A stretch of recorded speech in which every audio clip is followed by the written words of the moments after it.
கிறிஸ்துவுக்குள் அன்பான CSI பழச்சூர் திருச்சபை இறை மக்களே, உங்கள் அனைவருக்கும் என்னுடைய காலை வாழ்த்துக்களை வணக்கங்களை நான் தெரிவித்துக் கொள்கின்றேன். இந்த நாளிலே நம்முடைய தென்னிந்திய திருச்சபையின் மூலமாக நமக்கு சிந்திக்கும்படியாக கொடுக்கப்பட்டிருக்கிற தலைப்பு கால் டு பி கம்பேஷனேட், பரிவுள்ளோராய் வாழ அழைப்பு. பரிவுள்ளோராய் வாழ அழைப்பு.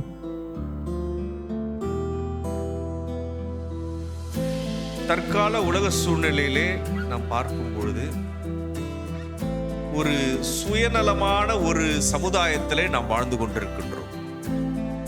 We are living in a selfish world.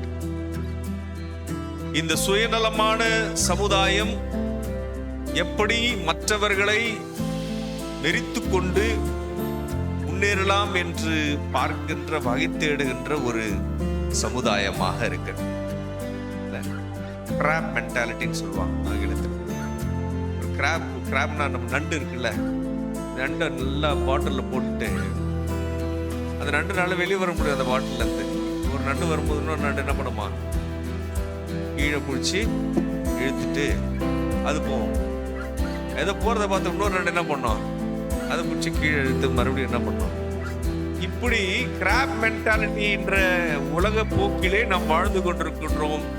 Graph mentality எதை சொல்கிறது என்றால், ஒரு சுயநலமான ஒரு சமுதாயத்திலே நாம் வாழ்ந்து கொண்டிருக்கின்ற ஒரு அவல நிலையை நாம் பார்க்க முடிகிறது.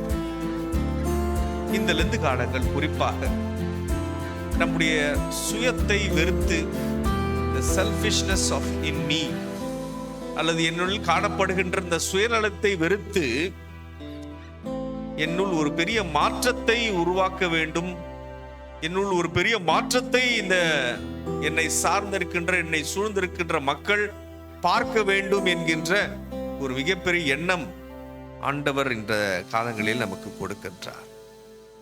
அதனால நம்ம பாடணும், சுயம் என்னில் சாம்பலாய் மாறும்.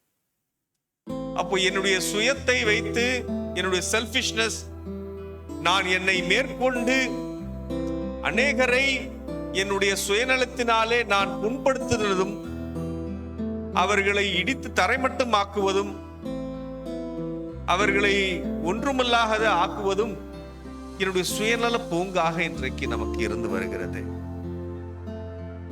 நான் எப்பொழுதுமே சொல்வேன், இதுல இருந்து காலங்கள் உறவின் காலங்கள். இதுல இருந்து காலங்கள் ஒரு மிகப்பெரிய உறவின் காலங்கள். ஏன் எப்படி இந்த உறவு இருக்குதுன்னா, 3 வகையில இருக்குது இந்த உறவு. ஒன்று, my relationship within my self, என்னுள் காணப்படுகின்ற உறவு. நான் எப்படி இருக்கிறேன், நான் எவ்வாறாக இருக்கின்றேன் என்று எனக்குள்ளே இருக்கின்ற சுயத்தை நான் ஆராய்ந்து பார்த்து அதனோடு கூட நல்ல உறவை வைத்துக் கொள்வதற்கான காலங்கள் இதுல இருந்து காலங்கள். ஒன்று. Second, my relationship with others, மற்றவர்களோடு என்னுடைய உறவு எப்படி இருக்கிறது, மற்றவர்களுக்கும் எனக்கும் இருக்கின்ற உறவிலே விரிசல்கள் இருக்கிறதா, பிரச்சனைகள் இருக்கிறதா, போட்டிகள் பொறாமைகள் இருக்கிறதா, சண்டை சச்சரவுகள் இருக்கிறதா, அந்த உறவை சீர் செய்து கொள்ளுகின்ற காலங்களாக இருந்து காலங்கள். மூன்றாவது, மை ரிலேஷன்ஷிப் வித் காட், கடவுளோடு நான் எப்படி ஒரு உறவை வைத்துக் கொண்டிருக்கின்றேன், கடவுளுக்கும் எனக்கும் இருக்கின்ற உறவு சரியான ஒரு உறவாக இருக்கின்றதா. Am I right with God? நான் கடவுளோடு சரியாக இருக்கிறேனா, என்னுடைய வாழ்விலே எனக்கும் கடவுளுக்கும் இருக்கின்ற உறவு நிலையிலே நான் சரி செய்து கொள்ளுகின்ற ஒரு முயற்சியிலே நான் ஈடுபடுகின்றேனா. இதுதாங்க நெந்து காலம். 3 விஷயம் சொன்னார் இல்லையா.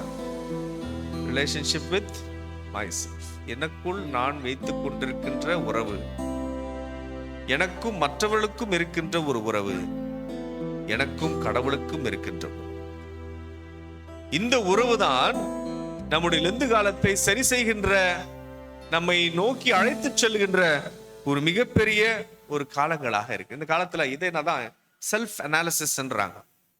அப்படின்னா தற்பரிசோதனை செய்து கொள்ளுகின்ற காலங்கள் இந்த காலங்கள். நீங்க கிரிக்கெட் எவ்வளவு பேர் பார்ப்பீங்கன்னு தெரியல. கிரிக்கெட் பார்க்கறவங்களுக்கு தெரியும், ஆஷஸ் என்கின்ற ஒரு தொடர் இருக்குது. ஆஷஸ் அது எப்போ யாருக்குன்னா இங்கிலாந்துக்கும் ஆஸ்திரேலியாவுக்கும் நடக்கின்ற ஒரு கிரிக்கெட் போட்டி, ஆஷஸ் தொடர். அந்த ஆஷஸ் தொடருக்கான ஒரு ஸ்டார்டிங் எப்படி வந்ததுன்னா, அந்த பேர் எப்படி வந்ததுன்னா, இங்கிலாந்து நாட்டிற்கு இவர்கள் கிரிக்கெட் ஆட போனாங்க ஆஸ்திரேலியா. இங்கிலாந்து நாட்டில் யாருமே இங்கிலாந்து என்ன பண்ணது, தோற்கடித்ததில்லை. முதல் முறையாக, இது நான் சொல்றது 1980 முதல் முறையாக ஆஸ்திரேலிய அணி இங்கிலாந்து அணி வென்றது. இங்கிலாந்துலயே அங்க இருக்கிற இங்கிலாந்துடைய ஆங்கிலேயர்களுடைய அந்த பத்திரிகையை சொன்னாங்க, இங்கிலாந்து அணி தோற்றது, அதற்கு முடிவு வந்து விட்டது, அது இறந்து விட்டது, அது சாம்பலாகி விட்டது. இதை அந்த கேப்டன், இங்கிலாந்துடைய கேப்டன் இவான் பிளை என்ற ஒரு கேப்டன் படிக்கிறார். இங்கிலாந்து சாம்பலாக போய்விட்டது என்று சொல்லி ரொம்ப மனது வருஷமாயிடுச்சு அவருக்கு. இப்ப என்ன பண்றாரு, நேரா அந்த மைதானத்துக்கு போறாரு. அங்க இருக்கின்ற ஒரு பெயில்ஸ்னா தெரியுமா, அந்த ஸ்டம்ப் மேல வைப்பாங்க பெயில்ஸ், அந்த பெயில்ஸ் எடுத்துட்டு எரிக்கிறார். எரித்து அந்த சாம்பலை என்ன பண்றாரு, ஒரு சின்ன குப்பியில போட்டு வச்சுக்கிறார். மறுபடியும் இவர்கள் சுற்றுப்பயணமாக ஆஸ்திரேலியா நாட்டுக்கு செல்றாங்க. இங்கிலாந்து அணி அந்த தொடரை வென்றது. இந்த ஆஷஸ இவர் ஒவ்வொரு நாளும் பார்த்து பார்த்து என்ன பண்ணுவாராம், விளையாடுவார். மறைந்த பிறகு அவருடைய மனைவி அந்த குப்பியை எடுத்துட்டு இந்த கிரிக்கெட் அசோசியேஷன் கிட்ட கொடுத்து, என்னுடைய கணவர் இந்த கிரிக்கெட் ஆஷ இருக்கின்ற பெயில்ஸோட ஆஷ வைத்திருந்தாரு, இதுதான் அவர் வைத்திருந்த நோக்கம் என்று சொன்ன போதுதான் ஆஷஸ் தொடர் உருவாகிறது. இன்றைக்கும் நீங்கள் பார்க்கிற இந்த டிசம்பர் மாசத்துல ஆரம்பிப்பாங்க. 5 நாள் டெஸ்ட் கிரிக்கெட் போட்டி நடக்கும். இப்ப இதை ஏன் நான் சொல்ல வரேன்னா, ஆஷஸ் ஒருவேளை அவுட்வர்ட் எக்ஸ்பிரஷனா இருக்கிறது, இது வெளிப்புறமான அடையாளமாக இருக்கிறது. ஆனால் இந்த ஆஷ், இந்த சாம்பல் நமக்கு ஒரு உள்ளான ஒரு செய்தியை நமக்கு கொடுக்கின்றது. என்னன்னா, உனக்குள் இருக்கின்ற அந்த சுயத்தை நீ அழிக்க வேண்டும். உனக்குள் இருக்கின்ற அந்த ப்ராடக்ட், உனக்குள் இருக்கின்ற அந்த நிலைப்பாடு அழியப்பட வேண்டும். அது சாம்பலை போல இருக்கணும்னு சொல்றான். Destroying my originality, losing myself. என்னுடைய சுயம் அழிக்கப்பட வேண்டும். என்னுடைய ஒரிஜினல் தன்மைகள் அது மாற்றப்பட வேண்டும். அப்போ இந்த சூழ்நிலையிலே இன்றைக்கு நம்முடைய தலைப்பு அது ஒட்டி இருக்கு. Call to be compassionate. இந்த கம்பேஷன் அல்லது பரிவுள்ளம் என்பது ஒரு உணர்வு சார்ந்தது. It's a feeling. அது ஒரு உணர்வு. பாவம் என்கின்ற பார்க்கதை காட்டிலும் கம்பேஷனட் என்பது பாவத்தோடு கலந்து சேர்ந்து அன்பையும் செய்வதுதான் கம்பேஷனட். லவ் அண்ட் சிம்பத்தி, அன்பும் இரக்கமும் சேர்ந்துதான் பரிவுள்ளம். அப்போ இந்த அன்பும் இரக்கமும் எனக்குள் இணைந்து காணப்படும் பொழுது என்னுடைய உணர்வு பரிவுள்ளமாக என்னுடைய உள்ளம் மாற்றப்படுகிறது. என்னுடைய தன்மைகளிலே மாற்றம் பெறுகின்றது. என்னை இழக்கக்கூடிய ஒரு குணமாக இந்த பரிவுள்ளம் இருக்கின்றது. சிம்பிளா சொல்லணும்னா, மனிதனை மனிதனாக பார்க்க. இன்றைக்கு மனிதனை மனிதனாக பார்க்காத சூழல்ல தான் இன்றைக்கு அநேக வேறுபாடுகள் நம்முடைய சமுதாயத்திலே இருந்து வருகிறது. We fail to look humans as humans. இன்றைக்கு நம்ம ஒரு மனிதனை பார்க்கும் பொழுது கலரை வச்சு பார்க்கணும் ஃபர்ஸ்ட். இல்லை, இன்னைக்கு நம்முடைய சமுதாயத்தை சொல்றாங்க, ஜாதியின் அடிப்படையில் பார்க்கணும். அவன் ஏழையா பணக்காரனான்னு பார்க்கணும். இவ்வாறான பாகுபாடுகள் நிறைந்திருக்கின்ற சூழ்நிலையிலே மனிதனாய் பார்ப்பது என்கின்ற எண்ணங்கள் குறைந்து வருகின்ற சூழ்நிலை கடவுள் இன்றைக்கு நமக்கு ஒரு அழைப்பு விடுக்கின்றார். உங்களுடைய உள்ளம் பரிவுள்ளமாக இருக்க வேண்டும். உங்களுடைய உள்ளம் அன்பும் சிநேகமும் இரக்க குணமும் நிறைந்தவையாக இருக்க வேண்டும். அதைதான் ஆண்டவர் இன்றைக்கு நம்மிடத்திலிருந்து ஒவ்வொருவருக்கும், குறிப்பாக கிறிஸ்தவ மக்களிடமிருந்து ஆண்டவர் எதிர்பார்க்கின்ற ஒரு எதிர்பார்ப்பு. இன்றைக்கு நம்ம வாசிக்க திருமறை பகுதியான மார்க்கு 1ஆம் அத்தியாயம் திருமொழிகள் 40 - 45 வரைக்கும் நம்ம வாசிச்சோம். அதான் இன்னைக்கு கொடுக்கப்பட்டிருக்கிற திருமறை பகுதி. தொழுநோயாளர் நலமடைகின்ற ஒரு நிகழ்வை சொல்லியிருக்கிறார். தொழுநோய் பற்றி உங்களுக்கு தெரியும், நான் ஏற்கனவே சொல்லியிருக்கேன்னு நினைக்கிறேன். இஸ்ரவேல் சமுதாயத்தில் தொழுநோய் வந்தவர்களை ஊருக்கு வெளியே என்ன பண்ணுவாங்க, நிறுத்தி விடுவார். அவருடைய தொழுநோய் என்றைக்கு குணமாகிறதோ அன்னைக்கு தான் அவர் என்ன பண்ண முடியும், ஊருக்குள்ள வர முடியும். அவுட் சைட் த கேம்ப் என்ற ஒரு நூல் ஒருத்தர் எழுதினார். பேராயர் விவசாயம் அவுட் சைட் த கேம்ப். அப்ப இந்த பாலையின் இந்த இஸ்ரவேல் மக்கள் கூடியிருக்கின்ற அந்த நிலையிலிருந்து அந்த பாலைவன நீரோடு அந்த கேம்ப்ல இருந்து வெளியே அனுப்பப்படுகிறார்கள் இந்த தொழுநோயாளர்கள்.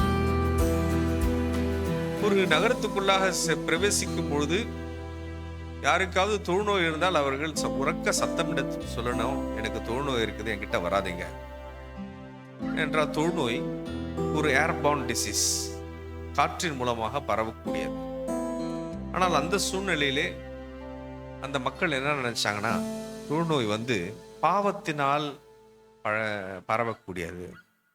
யாரெல்லாம் பாவம் செஞ்சாங்களோ அவங்களுக்குலாம் என்ன ஆயிடுது, தொழுநோய் வருது அப்படின்னு சொன்னாங்க. அப்போ இயேசு என்ன பண்றாரு, இங்க அவுட் சைட் த கேம்ப் செல்கின்றார். He goes outside the camp. ஊருக்கு வெளியே செல்கின்றார். ஊருக்கு வெளியே இருக்கின்ற புறந்தள்ளப்பட்டவர்கள், இந்த தொழுநோயினால் பாதிக்கப்பட்டவர்கள், நோயினால் பாதிக்கப்பட்டவர்கள், தீட்டுப்பட்டவர்கள் எல்லாரும் வெளியே இருக்கிறாங்க. அப்போ ஒரு தொழுநோயாளர் அவர்கிட்ட ஆண்டவரே உங்க சித்தமானால் என்னை தானே இருக்காங்க, உங்க சித்தமானால் என்னை. நம்ம நல்லா யோசிக்கணும். இயேசு அந்த கேள்வியை நல்லா ஆராய்ந்து பார்க்கணும். உமக்கு சித்தமானால் என்னை குணப்படுத்தும் சொல்லியிருக்கணும் அவன், இல்லையா? நோய் அது, உங்க சித்தமானால் என்னை குணப்படுத்தும். ஆனா இங்க என்ன சொல்றாரு அவரு, சித்தமானால் என்னை சுத்தமாக்கும். அப்ப என்ன சொல்ல வர்றாரு அவரு, ஐ ஆம் அன்கிளீன், நான் சுத்தமற்றவன், எனக்கு நான் சுத்தம் இல்லைன்னு இந்த சமுதாயம் என்ன பண்ணுது, என்ன சொல்லுது, தொழுநோய் வந்தா சுத்தம் இல்லைன்னு அர்த்தம். அப்போ இந்த சுத்தமற்ற தன்மையிலே நான் இருக்கின்றேன் கேள்வி சொல்றார். அது இயேசு சொல்றார், எனக்கு சித்தம் உண்டு, நீ அவருடைய ரூட்ல போற, சுத்தம் இல்லைன்னு தானே சொல்ற, எனக்கு சித்தம் இருக்கு சுத்தமா. அந்த வசனம் ரொம்ப அழகா சொல்லி இருக்கிறாங்க. 41வது வசனத்தை வாசிங்க.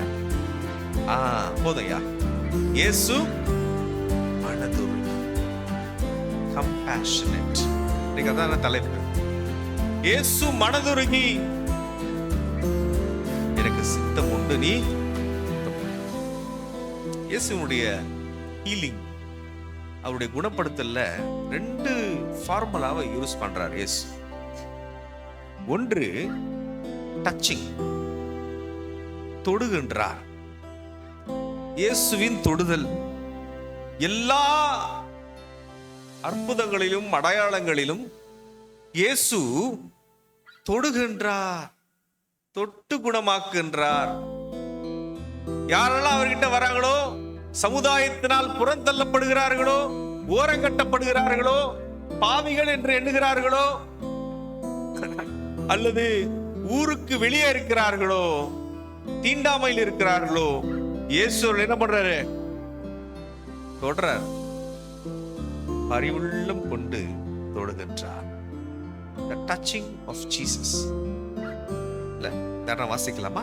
லூக்கா 4ஆம் அத்தியாயம் 40வது வசனத்தை வாசி. லூக்கா 4ஆம் அத்தியாயம் 40வது வசனம்.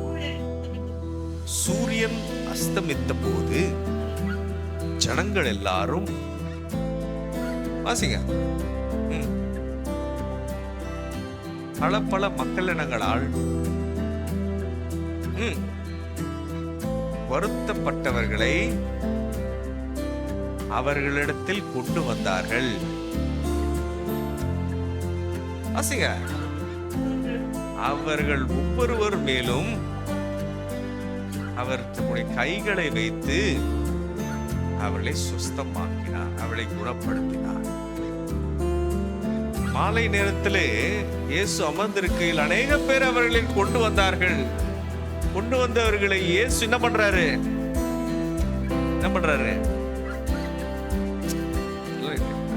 He touches. அவளை தொட்டு இருக்குதா இல்லையா வசனத்துல? என்ன பாக்குறீங்க நீங்க? வசனத்தை பாருங்க, என்ன இருக்குதாங்க? அவளை தொட்டு குணமாக்கினார். Jesus miracles touches everybody. யாரென்று பாராமல், இவர் கருப்பா சிவப்பா, என்ன மக்களிடம் என்ன வேறுபாடு இருக்குதா இல்லையா, எதுவுமே பார்க்கலங்க இயேசு. யாரை வந்தாங்களோ அவர்களை தொட்டு என்ன பண்றாரு? நீங்க யோசிச்சு பாருங்களேன். நம்ம எல்லாரையும் தொட முடியாது. எல்லாரும் தொட முடியுமா? பாலின வேறுபாடுல நம்ம சமுதாயத்துல யாரையுமே என்ன பண்ண முடியாது? தொட முடியாது. ஒரு ஆண் ஒரு பெண்ணை தொடக்கூடாது, முடியாது. ஆனால் இயேசுனுடைய அத்தாரிட்டி எப்படி இருக்குது? யார் எல்லாரையும் தொடுகின்றார், அவர் குணமாக்குகின்றார். நம்முடைய சமுதாயமும் யூத சமுதாயமும் ஒண்ணுதான், வித்தியாசமே கிடையாது. அங்கே வருகின்ற மக்கள் தேவைகளின் அடிப்படையில் இருக்கும் பொழுது தொடுறார். இன்னைக்கு நம்ம நிறைய இழப்புகள் வீடுக்கு போறோம் இல்லையா? டெத்து நடந்த இல்லங்களுக்கு நம்ம செல்றோம். போகும்பொழுது என்ன பண்றோம்? நீங்களாம் போனது இல்லையா? நீங்க என்ன பாக்குறீங்க? நீங்க இழப்புகள் வீடுக்கு போகும்போது என்ன பண்ண, அந்த நெருங்கிய உணர்வில் என்ன பண்றோம்? அவளை தொட்டு கவலைப்படாத, தொட்டு ஆறுதல் சொல்றோம் இல்லையா? யாரா இருந்தாலும் சரி, அது இழப்புகள் வீடுல யாரும் பாக்குறது இல்லைங்க. இது ஆனா இருந்தாலும் சரி, பெண்ணா இருந்தாலும் சரி, அம்மா ஐயா தொட்டு கவலைப்படாதீங்க அப்படின்னு சொல்றோம். That gives us a more, அவளுக்கு ஒரு நல்ல ஒரு ஆறுதலை அது கொடுக்குமா? சைக்காலஜிஸ்ட் சொல்றாங்க. இந்த பகுதி இருக்கு பாருங்க, நம்முடைய உடம்புல இந்த பகுதி, நம்முடைய கைகளில் இருக்கின்ற பின்பகுதி, அந்த இடத்தை நம்ம தொடும் பொழுது ஆறுதலின் உணர்வு மக்களுக்கு ஏற்படும் சொல்றாங்க. அப்போ அந்த தொடுதலுடைய இம்பார்ட்டன்ஸை இன்றைக்கு நாம் உணர்ந்து கொள்ள வேண்டும். இயேசு அநேகரை தொட்டு குணமாக்குகின்றார். பிணியாளிகளை அவர் தொடுகின்றார். அவரை ஒருத்தர் தொடுறாங்க. யார் தொடுறாங்க? இயேசுவை தொடுறாங்க. யார் அது? வஸ்திரத்தின் ஓரத்தை அல்லது அவருடைய துணியின் ஓரத்தை என்ன பண்றாங்க? அவர் சொல்றாரு, யார் என்ன தொட்டது? யார் என்ன தொட்டது? ஏன் கேக்குறாங்க எல்லாரும். ஏன்? என்னுடைய வல்லமை அதிலிருந்து வரப்பட்டது. The power of God is in the touch of God. அப்போ இயேசு இன்றைக்கு அநேக பேரை தொடுகின்றார் என்றால் இன்றைக்கு கடவுளுடைய வல்லமை உங்களுக்கு வெளிப்படுகின்றது. சங்கீதக்காரன் அழகா சொல்றான், ஆண்டவரே என்னை தொட்டு குணமாக்கும். நான் நான் அநேக நோய்களினால் பாதிக்கப்பட்டிருக்கிறேன். Touch and heal me, O Lord. என்னை தொட்டு குணமாக்கும். இயேசுனுடைய அற்புதத்துல பாத்தீங்கன்னா சூப்பர்மேன் மாதிரி அவர் பண்றது கிடையாது. போ இந்த இடத்துக்கோ சொல்லல. பார்வையற்றவர் வர்றாரு, என்ன பண்றாரு? சேரை உண்டாக்கி பூசி கண்ணு, நீ போய் என்ன பண்ணணும்? அங்க குடத்துல கழுவு. உன்னுடைய முயற்சி இருக்கணும், உன்னுடைய முயற்சி இருக்கணும். குணமாக்குதல்ல நம்முடைய முயற்சி இருக்கணும். ஆகவே இன்றைக்கு நம் கடவுள் என்ன டக்குன்னு குணமாக்கிடுவாரு அப்படின்னு நம்ம நினைக்க கூடாது. மாறாக நம்முடைய முயற்சியும் அதுல இருக்கணும். அதான் சொல்ல. அப்போ இயேசுவினுடைய தொடுதல் அனுபவத்தை இன்றைக்கு நாம் பெற்றுக்கொள்ள அழைக்கப்படுகிறோம். நம்ம பரிவுள்ளவராய் யாருக்கெல்லாம் நம்முடைய தொடுதல் தேவைப்படுகிறதோ அந்த தொடுதலை கொடுத்து அவளை ஆற்றி தேற்றி அரவணைக்க நாம் அழைக்கப்படுகிறோம். We need to touch people who are in distress. துன்பத்தில் இருக்கின்ற மக்களை, துயரத்தில் இருக்கின்ற மக்களை தொட்டு அவர்களுக்கு ஆறுதல் சொல்லி, கடவுள் உங்களோடு கூட இருக்கிறார், நாங்கள் இருக்கிறோம் என்று சொல்லக்கூடிய ஒரு அனுபவத்தை நீங்கள் பெற்றுக்கொள்ள வேண்டும். அதுதான் இந்த கம்பேஷனட் ஹார்ட், பரிவுள்ளம் கொள்ளுகின்ற கடவுளுடைய செயல்பாடு. இரண்டாம் செகண்ட் ஒன், அந்த 40ஆம் மார்க் 1:40 வாசிக்கிறார். நீர் சித்தமானால் என்னை சுத்தமாக்கும். தூய்மைப்படுத்துகின்ற ஒரு நிகழ்வை இயேசு மையப்படுத்துகின்றார். எனக்கு சித்தம் உண்டு, நீ சுத்தமாக. அசுத்தத்தில் இருக்கின்ற பாவம் என்கின்ற தீட்டு என்கின்ற நிலையில் இருக்கின்ற மனிதர்களுக்கு இயேசு சொல்றாரு, நீ தூய்மை அடைவாயாக. It is not a physical cleansing, it is a mind cleansing. மனதளவிலே இருக்கின்ற எண்ணங்களை தூய்மைப்படுத்த ஆண்டவர் அழைக்கின்றார். என்ன பண்ணணும்? தொழுநோய் வந்தவர் என்ன பண்ணணும்? ஆசாரியன் கிட்ட போயிட்டு தொழுநோய் எனக்கு இல்லைன்னு கிளியர் பண்ணணும். சொல்றாரு, இயேசு சொல்றாரு, நீ சுத்தமாயிட்டன்னு போய் ஆசாரியர்கள் கிட்ட என்ன பண்ணு? ஆண்பி அவனுக்கு காண்பி. அவர் செய்வது தவறு என்று நினைத்துக் கொள்ளுது. We are so much, நம்முடைய எண்ணங்களிலே அநேக கட்டமைப்புகளை நாம் கொண்டிருக்கின்றோம். குறிப்பா நம்ம கிராமங்களில் நிறைய கட்டமைப்பு இருக்கு இல்ல? எல்லாம் சீர் செய்யணும், அது செய்யணும், இது செய்யணும், ஒரு நிகழ்வு வந்தா இதை பண்ணணும், எல்லாமே ஒரு கட்டமைப்பு தான். இந்த கட்டமைப்புகளை தான் இயேசு உடைக்கின்றார். சடங்குக்கு முக்கியத்துவம் தராத மனிதருக்கு முக்கியத்துவம் கொடு. இந்த கட்டமைப்பை, உனக்கு இருக்கின்ற கட்டமைப்பை உடைத்து விடு. நீ தொழுநோய் வந்தா தீட்டுள்ளவன், தொழுநோய் வந்தா நீ தூய்மையற்றவன் என்று யார் சொல்றாங்களோ அவங்க கிட்ட போய் சொல்லு, நீ சுத்தமாயிட்டேன். ஆனா அவர்களுக்கு வலியுறுத்தி சொல், அவருடைய எண்ணங்கள் மாற்றப்படும். காரணம் வாசிக்கலாம். இல்ல அது இல்லை, 1 பேதுரு 1ஆம் அத்தியாயம் 15-16, அதை தொடர்ந்து 19வது வசனத்தை வாசிக்க. உங்களை அழைத்தவர் பரிசுத்தராய் இருக்கிறது போல நீங்களும் உங்கள் நடத்தைகள் எல்லாவற்றிலும்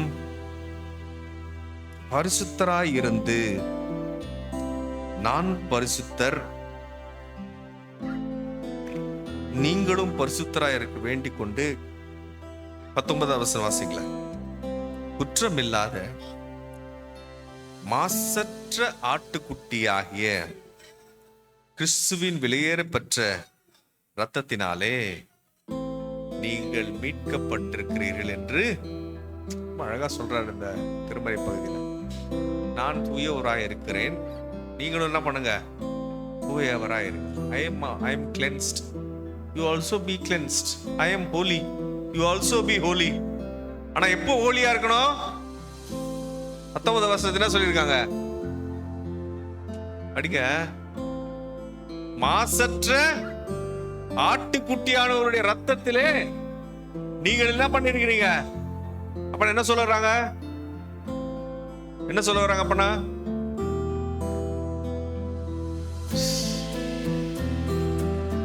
எந்த காலத்துல வந்திருக்கிறீங்க நீங்க? சிந்திங்க கொஞ்சம். மாசற்ற ஆட்டுக்குட்டியானவருடைய ரத்தத்திலே நீங்கள் தூய்மையாக்கப்பட்டிருக்கிறீர்கள், மீட்கப்பட்டிருக்கிறீர்கள். என்ன அர்த்தம்?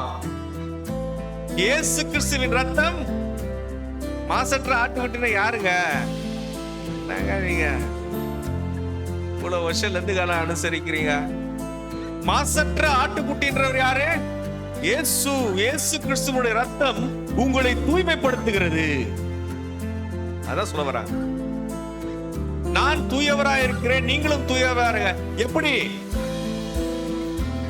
இயேசு கிறிஸ்துவின் ரத்தம் உங்களை தூய்மைப்படுத்துகிறது.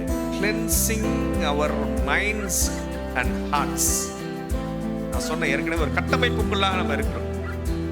இந்த கட்டமைப்புல நம்ம நுழைவது ரொம்ப கடினமான விஷயம். அந்த கட்டமைப்புல நம்ம எல்லாரும் ஒன்றாக இணைந்திருக்கின்றோம்.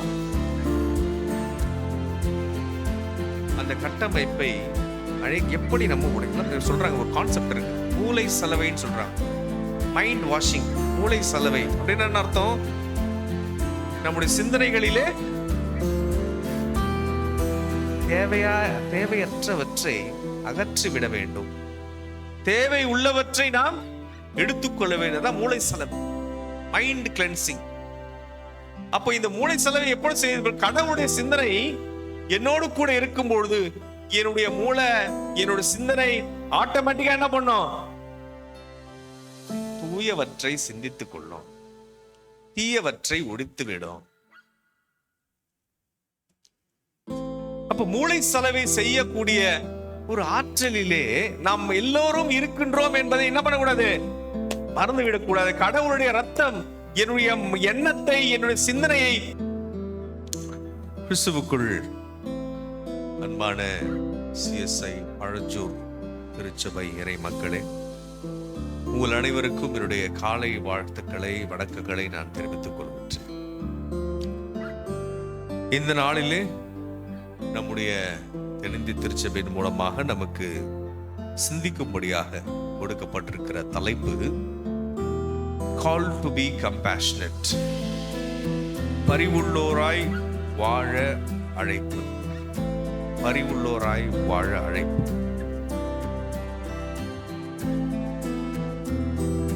தற்கால உலக சூழ்நிலையிலே நாம் பார்க்கும் பொழுது ஒரு சுயநலமான ஒரு சமுதாயத்திலே நாம் வாழ்ந்து கொண்டிருக்கின்றோம். We are living in a selfish world. இந்த சுயநலமான சமுதாயம் எப்படி மற்றவர்களை வெறித்துக் கொண்டு முன்னேறலாம் என்று பார்க்கின்ற, வகை தேடுகின்ற ஒரு சமுதாயமாக இருக்கு. கிராப் மென்டாலிட்டின்னு சொல்லுவாங்க ஆங்கிலத்தில்.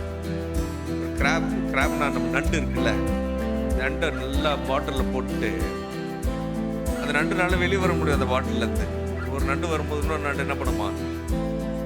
கீழே பிடிச்சி இழுத்துட்டு அது போகும்.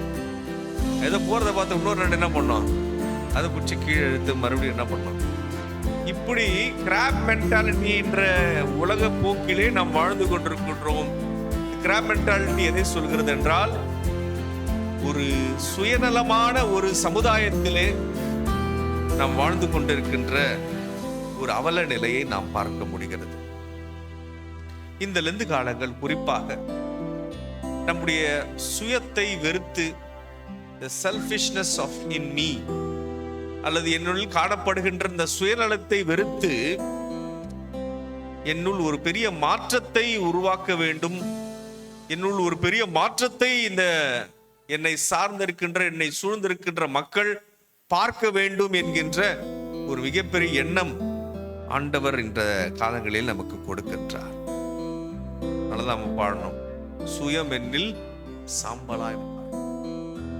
அப்போ என்னுடைய சுயத்தை வைத்து, என்னுடைய செல்ஃபிஷ்னஸ், நான் என்னை மேற்கொண்டு அநேகரை என்னுடைய சுயநலத்தினாலே நான் புண்படுத்துவதும், அவர்களை இடித்து தரைமட்டமாக்குவதும், அவர்களை ஒன்றுமில்லாத ஆக்குவதும் என்னுடைய சுயநல பூங்காக இன்றைக்கு நமக்கு இருந்து வருகிறது.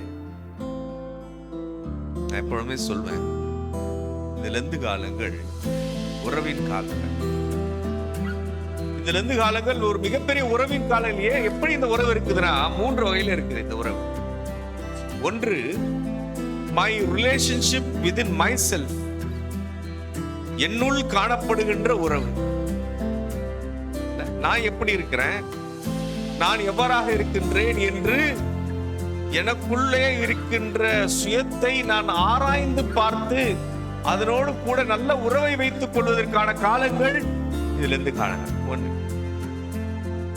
Second, my relationship with others, மற்றவர்களோடு என்னுடைய உறவு எப்படி இருக்கிறது, மற்றவர்களுக்கும் எனக்கும் இருக்கின்ற உறவிலே விரிசல்கள் இருக்கிறதா, பிரச்சனைகள் இருக்கிறதா, போட்டிகள் பொறாமைகள் இருக்கிறதா, சண்டை சச்சரவுகள் இருக்கிறதா, அந்த உறவை சீர் செய்து கொள்ளுகின்ற காலங்களாக இருந்து காலம். மூன்றாவது, மை ரிலேஷன்ஷிப் வித் காட், கடவுளோடு நான் எப்படி ஒரு உறவை வைத்துக் கொண்டிருக்கின்றேன், கடவுளுக்கும் எனக்கும் இருக்கின்ற உறவு சரியான ஒரு உறவாக இருக்கின்றதா? Am I right with God? நான் கடவுளோடு சரியாக இருக்கிறேனா? என்னுடைய வாழ்விலே எனக்கும் கடவுளுக்கும் இருக்கின்ற உறவு நிலையிலே நான் சரி செய்து கொள்ளுகின்ற ஒரு முயற்சியிலே நான் ஈடுபடுகின்றேனா? இதுதாங்க லெந்து காலம். 3 விஷயம் சொன்னார் இல்லையா? ரிலேஷன்ஷிப் வித் myself, எனக்குள் நான் வைத்துக் கொண்டிருக்கின்ற உறவு, எனக்கும் மற்றவர்களுக்கும் இருக்கின்ற ஒரு உறவு, எனக்கும் கடவுளுக்கும் இருக்கின்ற உறவு. இந்த உறவுதான் நம்முடைய லெந்து காலத்தை சரி செய்கின்ற, நம்மை நோக்கி அழைத்து செல்கின்ற ஒரு மிகப்பெரிய ஒரு காலங்களாக இருக்கு. இந்த காலத்துல இதை தான் செல்ஃப் அனாலிசிஸ்ன்றாங்க. அப்படின்னா தற்பரிசோதனை செய்து கொள்ளுகின்ற காலங்கள் இந்த காலங்கள். நீங்க கிரிக்கெட் எவ்வளவு பேர் பார்ப்பீங்கன்னு தெரியல, கிரிக்கெட் பார்க்கறவங்களுக்கு தெரியும். ஆஷஸ் என்கின்ற ஒரு தொடர் இருக்கு. ஆஷஸ் அது எப்போ யாருக்குன்னா இங்கிலாந்து ஆஸ்திரேலியாவுக்கும் நடக்கின்ற ஒரு கிரிக்கெட் போட்டி, ஆஷஸ் தொடர். அந்த ஆஷஸ் தொடருக்கான ஒரு ஸ்டார்டிங் எப்படி வந்ததுன்னா, அந்த பேர் எப்படி வந்ததுன்னா, இங்கிலாந்து நாட்டிற்கு இவர்கள் கிரிக்கெட் ஆட போனாங்க ஆஸ்திரேலியா. இங்கிலாந்து நாட்டில் யாருமே இங்கிலாந்து என்ன பண்ணது, தோற்கடித்ததில்லை. முதல் முறையாக, இது நான் சொல்றது 1980 முதல் முறையாக ஆஸ்திரேலிய அணி இங்கிலாந்து அணியை வென்றது. இங்கிலாந்துலயே அங்க இருக்கிற இங்கிலாந்துடைய ஆங்கிலேயர்களுடைய அந்த பத்திரிகையை சொன்னாங்க, இங்கிலாந்து அணி தோற்றது, அதற்கு முடிவு வந்து விட்டது, அது இறந்து விட்டது, அது சாம்பலாகி விட்டது. இதை அந்த கேப்டன், இங்கிலாந்துடைய கேப்டன் இவான் பிளாய் ஒரு கேப்டன் படிக்கிறார். இங்கிலாந்து சாம்பலாக போய்விட்டது. ரொம்ப மனது வருஷமாயிடுச்சு அவருக்கு. இப்ப என்ன பண்றாரு, நேரா அந்த மைதானத்துக்கு போறாரு. அங்க இருக்கின்ற ஒரு பெயில்ஸ்னா தெரியுமா, அந்த ஸ்டம்ப் மேல வைப்பாங்க பெயில்ஸ், அந்த பெயில்ஸ் எடுத்துட்டு எரிக்கிறார். எரித்து அந்த சாம்பலை என்ன பண்றாரு, ஒரு சின்ன குப்பியில போட்டு வச்சுக்கிறார். மறுபடியும் இவர்கள் சுற்றுப்பயணமாக ஆஸ்திரேலியா நாட்டுக்கு செல்றாங்க. இங்கிலாந்து அணி அந்த தொடரை வென்றது. அந்த ஆஷஸ இவர் ஒவ்வொரு நாளும் பார்த்து பார்த்து என்ன பண்ணுவாராம், விளையாடுவார். மறைந்த பிறகு அவருடைய மனைவி அந்த குப்பியை எடுத்துட்டு இந்த கிரிக்கெட் அசோசியேஷன் கிட்ட கொடுத்து, என்னுடைய கணவர் இந்த கிரிக்கெட் ஆஷல இருக்கின்ற பெயில்ஸோட ஆஷ வைத்திருந்தாரு, இதுதான் அவர் வைத்திருந்த நோக்கம் என்று சொன்ன போதுதான் ஆஷஸ் தொடர் உருவாகினது. இன்றைக்கும் நீங்கள் பார்க்கிற இந்த டிசம்பர் மாசத்துல ஆரம்பிப்பாங்க. 5 நாள் டெஸ்ட் கிரிக்கெட் போட்டி நடக்கும். இப்ப இதை ஏன் நான் சொல்ல வரேன்னா, ஆஷஸ் ஒருவேளை அவுட்வர்ட் எக்ஸ்பிரஷனா இருக்குது, இது வெளிப்புறமான அடையாளமாக இருக்கிறது. ஆனால் இந்த ஆஷ், இந்த சாம்பல் நமக்கு ஒரு உள்ளான ஒரு செய்தியை நமக்கு கொடுக்கின்றது. என்னன்னா, உனக்குள் இருக்கின்ற அந்த சுயத்தை நீ அழிக்க வேண்டும். உனக்குள் இருக்கின்ற அந்த ப்ராடக்ட், உனக்குள் இருக்கின்ற அந்த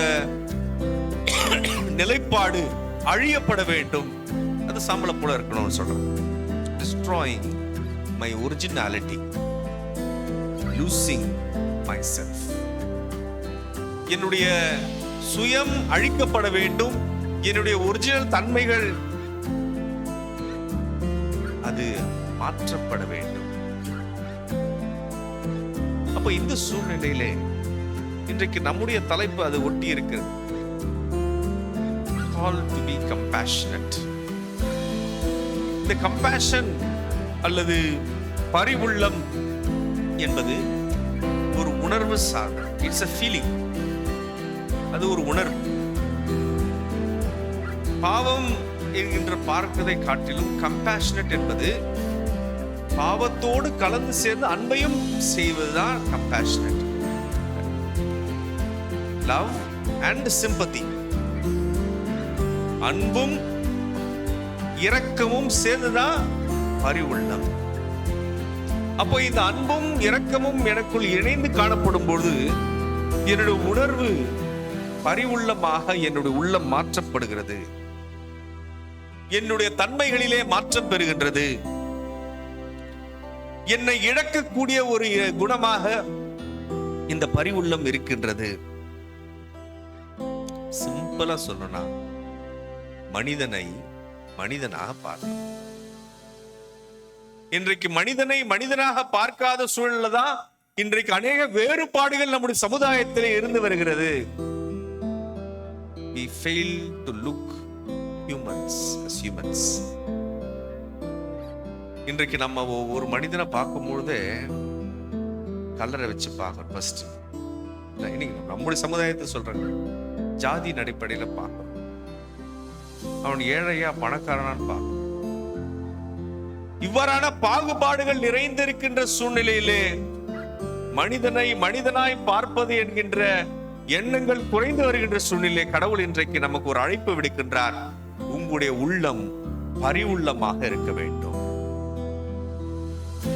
உங்களுடைய உள்ளம் அன்பும் சிநேகமும் இரக்க குணமும் நிறைந்தவையாக இருக்க வேண்டும். அதைதான் ஆண்டவர் இன்றைக்கு நம்மிடத்திலிருந்து ஒவ்வொருவருக்கும், குறிப்பாக கிறிஸ்தவ மக்களிடமிருந்து ஆண்டவர் எதிர்பார்க்கின்ற ஒரு எதிர்பார்ப்பு. இன்றைக்கு நம்ம வாசிக்க திருமறை பகுதியான மார்க்கு 1ஆம் அத்தியாயம், திருமொழிகள் 40 45 வசனம் வரைக்கும் நம்ம வாசிச்சோம்.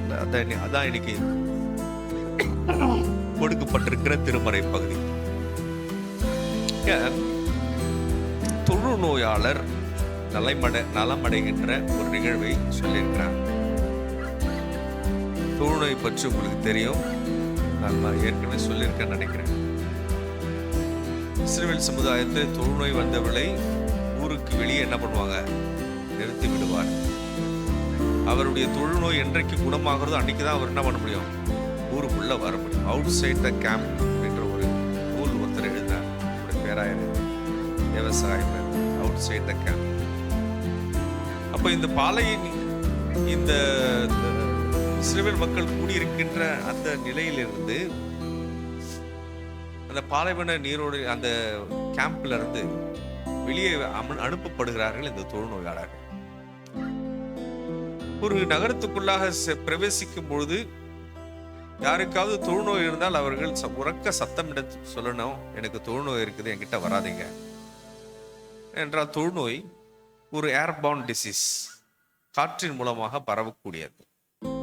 ஆனால் அந்த சூழ்நிலையிலே அந்த மக்கள் என்ன நினைச்சாங்கன்னா, தொழுநோய் பாவத்தினால் பரவக்கூடியது, யாரெல்லாம் பாவம் செஞ்சாங்களோ அவங்களுக்குலாம் என்ன ஆயிடுது, தொழுநோய் வருது அப்படின்னு சொன்னாங்க. அப்போ இயேசு என்ன பண்றாரு, இங்க அவுட் சைட் த கேம்ப் செல்கின்றார். He goes outside the camp. ஊருக்கு வெளியே செல்கின்றார். ஊருக்கு வெளியே இருக்கின்ற புறந்தள்ளப்பட்டவர்கள், இந்த தொழுநோயினால் பாதிக்கப்பட்டவர்கள், நோயினால் பாதிக்கப்பட்டவர்கள், தீட்டுப்பட்டவர்கள் எல்லாரும் வெளியே இருக்கிறாங்க. அப்போ ஒரு தொழுநோயாளர் அவர்கிட்ட வந்து, ஆண்டவரே சித்தமானால் என்னை, தானே இருக்காங்க, உனக்கு சித்தமானால் என்னை. அப்போ நல்லா யோசிக்கணும். இயேசு அந்த கேள்வியை நல்லா ஆராய்ந்து பார்க்கணும். உமக்கு சித்தமானால் என்னை, சித்தமானால் என்னை குணப்படுத்தும் சொல்லியிருக்கணும் அவன், இல்லையா? நோய் அது. உமக்கு சித்தமானால் என்னை குணப்படுத்தும். ஆனா இங்க என்ன சொல்றாரு அவரு, சித்தமானால் என்னை சுத்தமாக்கும். அப்ப என்ன சொல்ல வர்றாரு அவரு, I am unclean, நான் சுத்தமற்றவன், நான் சுத்தம் இல்லைன்னு இந்த சமுதாயம் என்ன பண்ணுது, என்ன சொல்லுது, தொழுநோய் வந்தா சுத்தம் இல்லைன்னு அர்த்தம். அப்போ இந்த சுத்தமற்ற தன்மையிலே நான் இருக்கின்றேன் கேள்வி சொல்றார். இயேசு சொல்றார், எனக்கு சித்தம் உண்டு, நீ அவருடைய ரூட்ல போற, சுத்தம் இல்லைன்னு தானே சொல்ற, எனக்கு சித்தம் இருக்கு, சுத்தமா. அந்த வசனம் ரொம்ப அழகா சொல்லி இருக்கிறாங்க. 41வது வசனத்தை வாசிங்க. போதையா, இயேசு மனதுருகி, கம்பேஷனேட். இன்னைக்கு அதான் தலைப்பு, இயேசு மனதுருகி, எனக்கு சித்தம் உண்டு, நீ. இயேசுனுடைய ஹீலிங், அவருடைய குணப்படுத்தல 2 ஃபார்முலாவை யூஸ் பண்றார் இயேசு. ஒன்று டச்சிங், தொடுகின்றார். இயேசுவின் தொடுதல் எல்லா அற்புதங்களிலும் அடையாளங்களிலும் இயேசு தொடுகின்றார், தொட்டு குணமாக்குகின்றார். யாரெல்லாம் அவர்கிட்ட வராங்களோ, சமுதாயத்தினால் புறந்தள்ளப்படுகிறார்களோ, ஓரங்கட்டப்படுகிறார்களோ, பாவிகள் என்று எண்ணுகிறார்களோ, அல்லது ஊருக்கு வெளியே இருக்கிறார்களோ, தீண்டாமையில் இருக்கிறார்களோ, இயேசு என்ன பண்றாரு, தொடுறார், பரிவுள்ளம் கொண்டு தொடுகின்றார். The touching of Jesus. வாசிக்கலாமா? லூக்கா 4ஆம் அத்தியாயம் 40வது வசனத்தை வாசி. லூக்கா 4ஆம் அத்தியாயம் 40வது வசனம். சூரியன் அஸ்தமித்த போது ஜனங்கள் எல்லாரும், வாசிங்க, பல மக்கள் இனங்களால் வருத்தப்பட்டவர்களை அவர்களிடத்தில் கொண்டு வந்தார்கள். வாசிங்க, அவர்கள் ஒவ்வொருவர் மேலும் அவர் தம்முடைய கைகளை வைத்து அவளை சுஸ்தமாக்கினார், அவளை குணப்படுத்தினார். மாலை நேரத்திலே இயேசு அமர்ந்திருக்கையில் அநேக பேர் அவர்களை கொண்டு வந்தார்கள். கொண்டு வந்தவர்களை இயேசு என்ன பண்றாரு,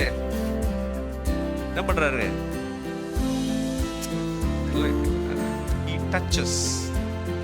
அவளை தொட்டு, இருக்குதா இல்லையா வசனத்துல? என்ன பாக்குறீங்க நீங்க? வசனத்தை பாருங்க, என்ன இருக்குதாங்க? அவர்களை தொட்டு குணமாக்கினார். Jesus miracles touches everybody.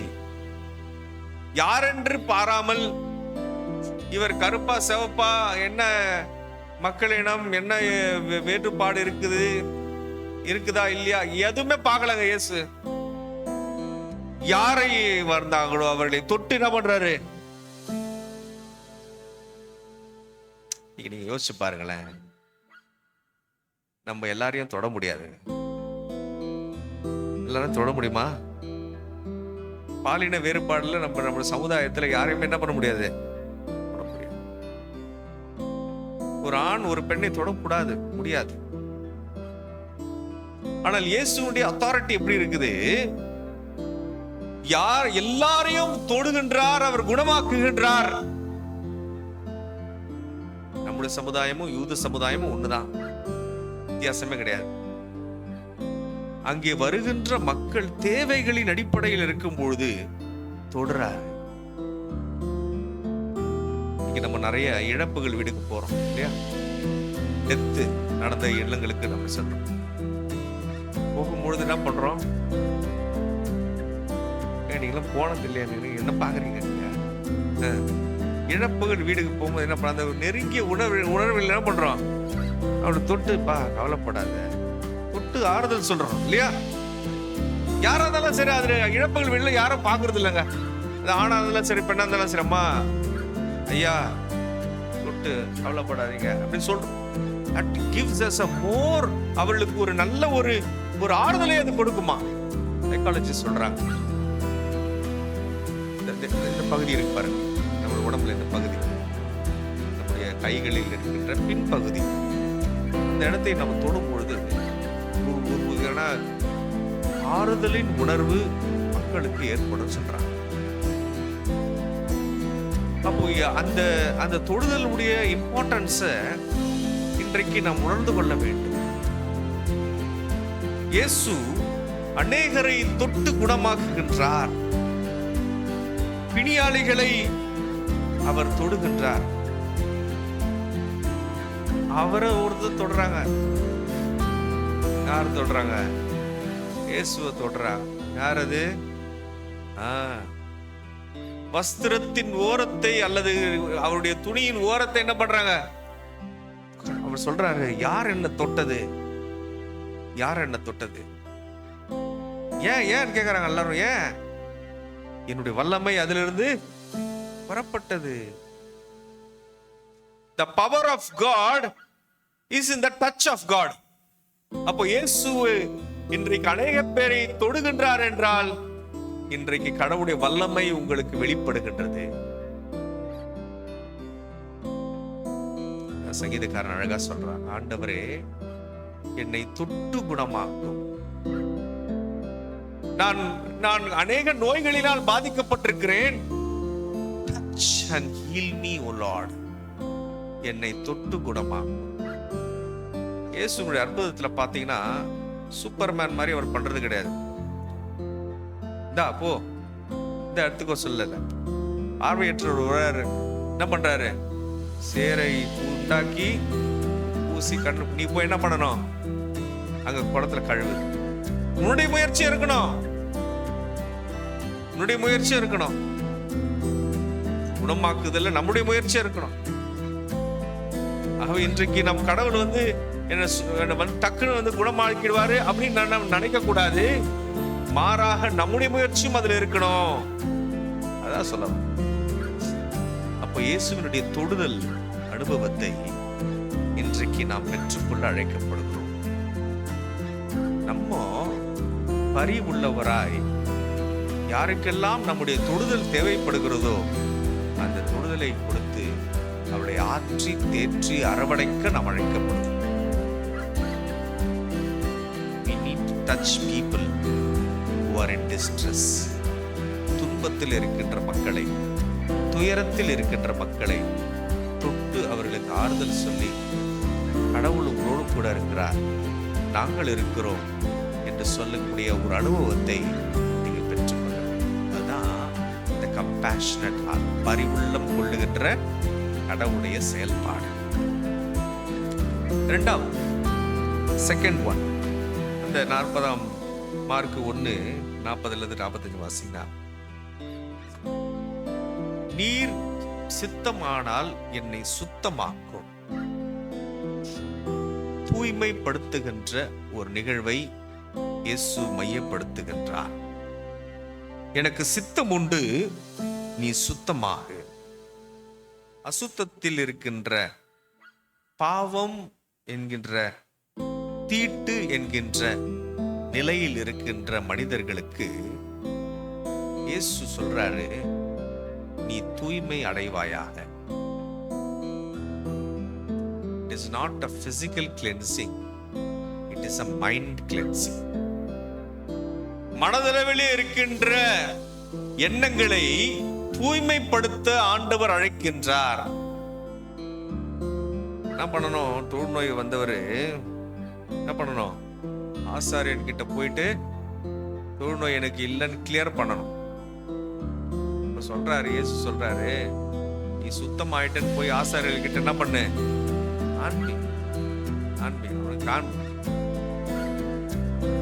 அவர் செய்வது தவறு என்று நினைத்துக் கொள்ளுது. so much நம்முடைய எண்ணங்களிலே அநேக கட்டமைப்புகளை நாம் கொண்டிருக்கின்றோம். குறிப்பா நம்ம கிராமங்களில் நிறைய கட்டமைப்பு இருக்கு. எல்லாம் சீர் செய்யணும், அது செய்யணும், இது செய்யணும், ஒரு நிகழ்வு வந்தா இதை பண்ணணும், எல்லாமே ஒரு கட்டமைப்பு தான். இந்த கட்டமைப்புகளை தான் இயேசு உடைக்கின்றார். சடங்குக்கு முக்கியத்துவம் தராத மனிதருக்கு முக்கியத்துவம் கொடு. இந்த கட்டமைப்பை, உனக்கு இருக்கின்ற கட்டமைப்பை உடைத்து விடு. நீ தொழுநோய் வந்தா தீட்டுள்ளவன், தொழுநோய் வந்தா நீ தூய்மையற்றவன் என்று யார் சொல்றாங்களோ அவங்க கிட்ட போய் சொல்லு, நீ சுத்தமாயிட்டேன். ஆனா அவளுக்கு வலியுறுத்தி சொல்லு, அவருடைய எண்ணங்கள் மாற்றப்படும். காரணம் வாசிக்கலாம் இல்ல அது இல்லை.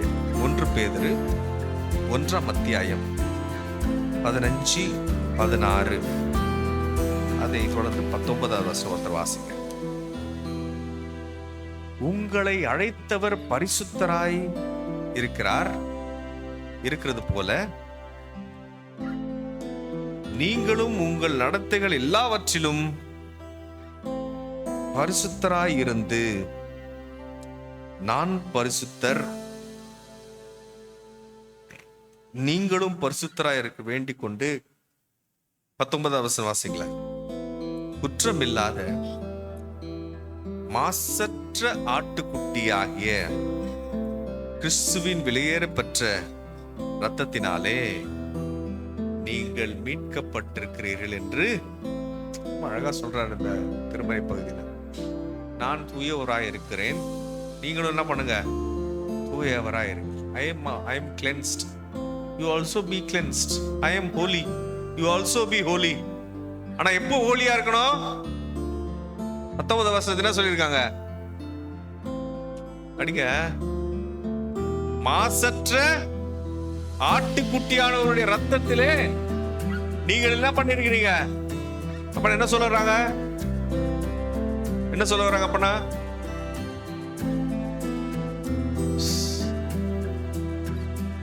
லெந்து காலத்துல வந்திருக்கிறீங்க நீங்க, சிந்திங்க கொஞ்சம்.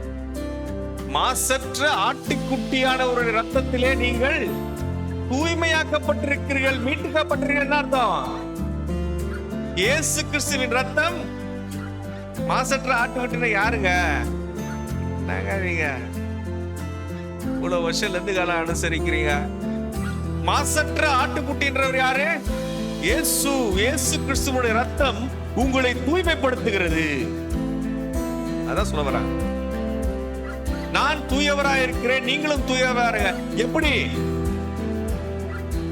இயேசு கிறிஸ்துவின் ரத்தம் உங்களை தூய்மைப்படுத்துகிறது. cleansing our minds and hearts. நான் சொன்ன ஏற்கனவே ஒரு கட்டமைப்புக்குள்ளாக நம்ம இருக்கிறோம். இந்த கட்டமைப்புல நம்ம நுழைவது ரொம்ப கடினமான விஷயம். அந்த கட்டமைப்புல நம்ம எல்லாரும் ஒன்றாக இணைந்திருக்கின்றோம். அந்த கட்டமைப்பை எப்படி நம்ம ஒரு சொல்றாங்க, ஒரு கான்செப்ட் இருக்கு, மூளை சலவைன்னு சொல்றாங்க. மைண்ட் வாஷிங், மூளை சலவை அப்படின்னு என்ன அர்த்தம்? நம்முடைய சிந்தனைகளிலே தேவையற்றவற்றை அகற்றிவிட வேண்டும், தேவை உள்ளவற்றை நாம் எடுத்துக்கொள்ள வேண்டும். மூளை சலவை, மைண்ட் கிளென்சிங். அப்போ இந்த மூளை சலவை எப்படி செய்ய? கடவுளுடைய சிந்தனை என்னோடு கூட இருக்கும் பொழுது என்னுடைய மூளை, என்னோட சிந்தனை ஆட்டோமேட்டிக்கா என்ன பண்ணும்? தூயவற்றை சிந்தித்துக் கொள்ளும், தீயவற்றை ஒழித்து விடும்.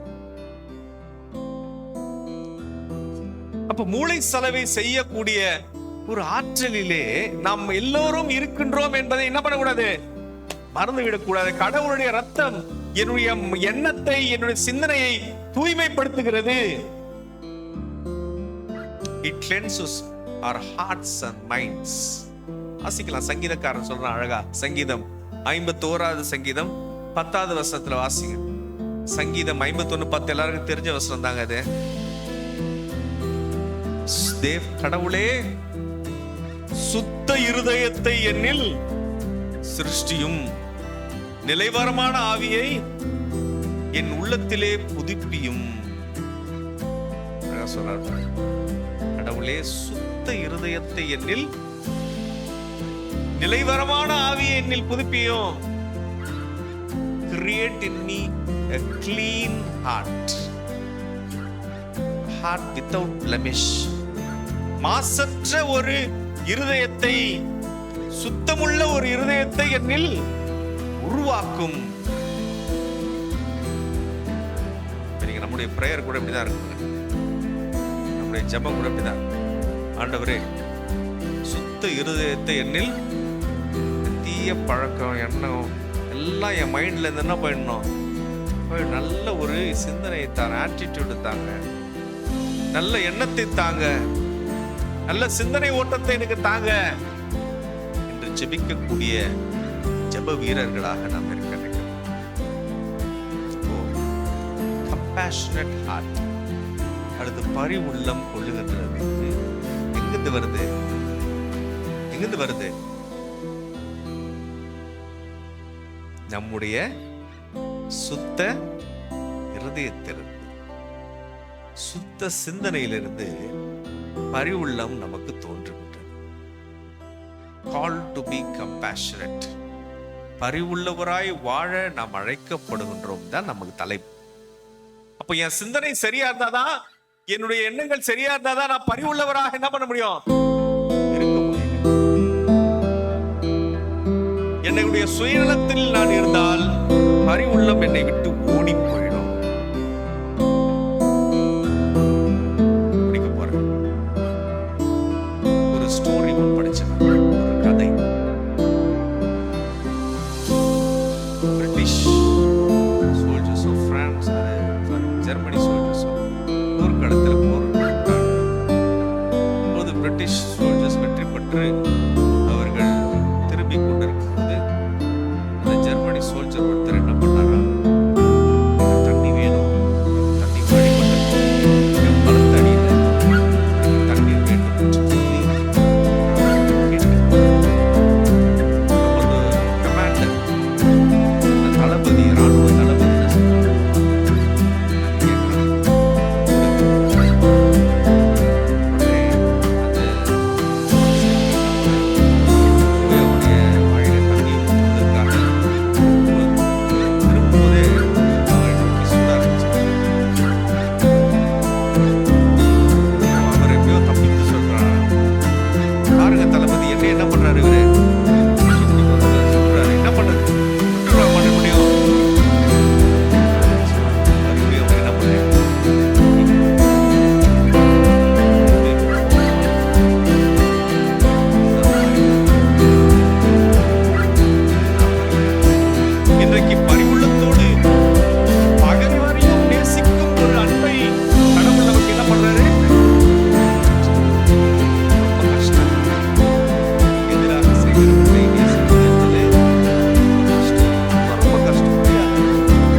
நிந்திக்கிறவர்களுக்காக துன்பப்படுத்துகிறார், ஜெபம் பண்ணுங்க.